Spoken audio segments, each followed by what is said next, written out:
प्रधानमन्त्रीलाई पक्राउ गर्नको लागि खोज्न खोजिरहेको छ र नेता कार्यकर्तालाई यसरी गर्न खोजिरहेको छ। दर्शकवृन्द एकचोटि यो दृश्य हेर्न सक्नुहुन्छ।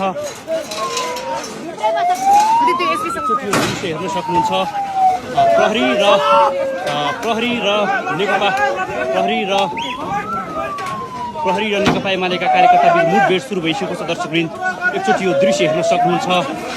नेकपा एमालेका कार्यकर्ता र प्रहरी बीच यसरी लफडा सुरु भइसकेको छ। यो हेर्न सक्नुहुन्छ।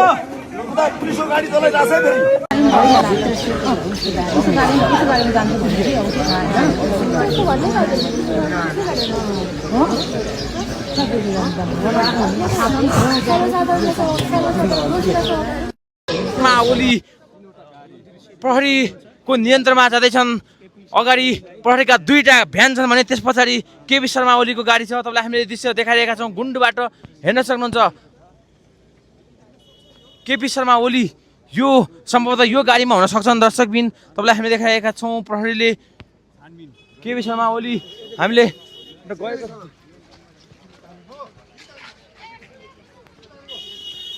दर्शकबिन केपी शर्मा ओली प्रहरीको नियन्त्रणमा गरेको दृश्य तपाईँलाई हामीले देखाएका छौँ। हेर्न सक्नुहुन्छ।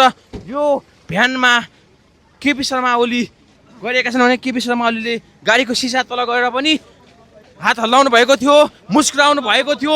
यो दृश्य तपाईँलाई हामीले देखाइरहेका छौँ। दर्शकबिन केपी शर्मा ओलीलाई गुन्डु निवासबाटै प्रहरीले पक्राउ गरेको दृश्य तपाईँलाई हामीले देखाइरहेका छौँ। हिजो मात्रै नेकपाले विज्ञप्ति जारी गर्दै प्रतिकारमा उत्रिने देखाएको भन्ने जानकारी गरेको थियो भने यद्यपि त्यस्तो देखिएन।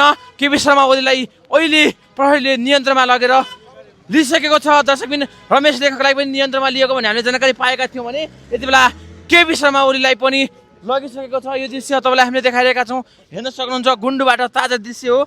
केपी शर्मा ओलीलाई पक्राउ गरेको यो दृश्य हामीले ऐतिहासिक बन्न सक्छ।